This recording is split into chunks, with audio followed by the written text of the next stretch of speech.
We have yet another Aardman-produced animated film released by Sony Pictures Animation, but unlike Arthur Christmas, this one is done in their traditional stop-motion style. It's a pirate movie. It's like the only pirate movie in the last 20 years that isn't the Pirates of the Caribbean franchise or that random VeggieTales movie that came out. I'm not big into the high seas swashbuckling adventure type films. It's not my favorite genre. But, I did like the Disney films enough, so maybe this movie will have that same kind of fun. It was released in 2012. I remember seeing it promoted in theaters, but I saw it come and I saw it go. I never saw it. Not until now. This was requested by Ryan over on Patreon. So if you want to be like him, you can go over to my Patreon and you can ask me to review any movie you'd like every single month. He's been having me review every single Sony Pictures animated film, and now we're on to this one. And just for anyone out there, don't ever put stickers like this on the Blu-ray cases. Are you kidding me? That wasn't even ripped off by me. Someone else tried to do that and I bought it, and don't sticker them up. Well, let's pop this in, see what it's all about. Wow, despite me having my doubts before going in, The Pirates Band of Misfits is one of my favorites from both of these studios. It has good humor, a funny plot, and the charismatic characters you've come to expect from these British stop-motion films. It stars Hugh Grant as the pirate captain.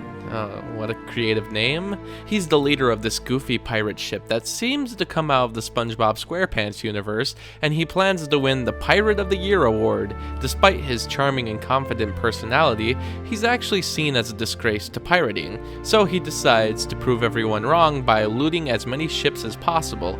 But along the way, they end up on a twisted journey that has Queen Victoria, Charles Darwin, a deep conspiracy involving endangered animals, and the best use of baking soda and vinegar that I've ever seen on film. It's these kinds of plots that I find to be the most amusing in animation. A story that can start as one thing, but end up going down a path of plain bizarreness and creativity, but stays focused enough to still have a compelling story about its main character.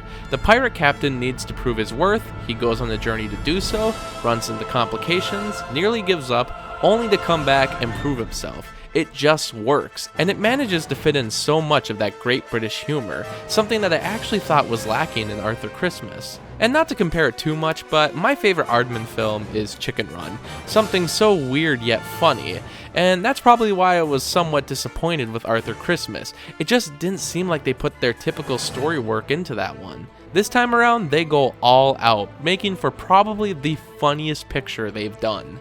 The animation, of course, is precise and beautiful. Like all of Aardman's stop-motion movies, you can just see how much effort was put into every scene.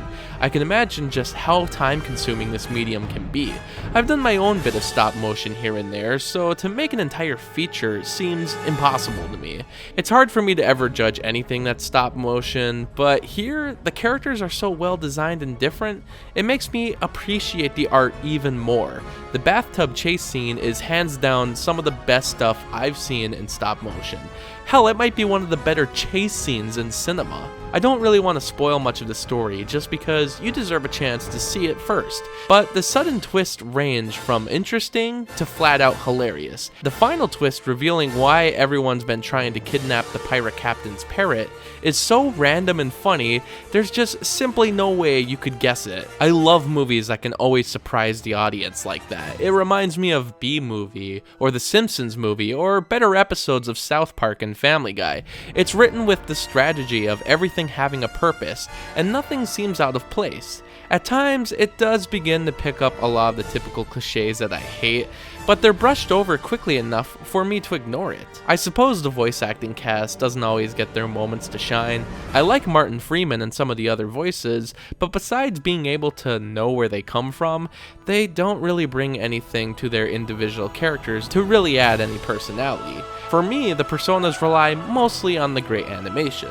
Also, the title of this movie was changed for America. In Britain, it's known as The Pirates in an Adventure with Scientists, taken directly from the original book.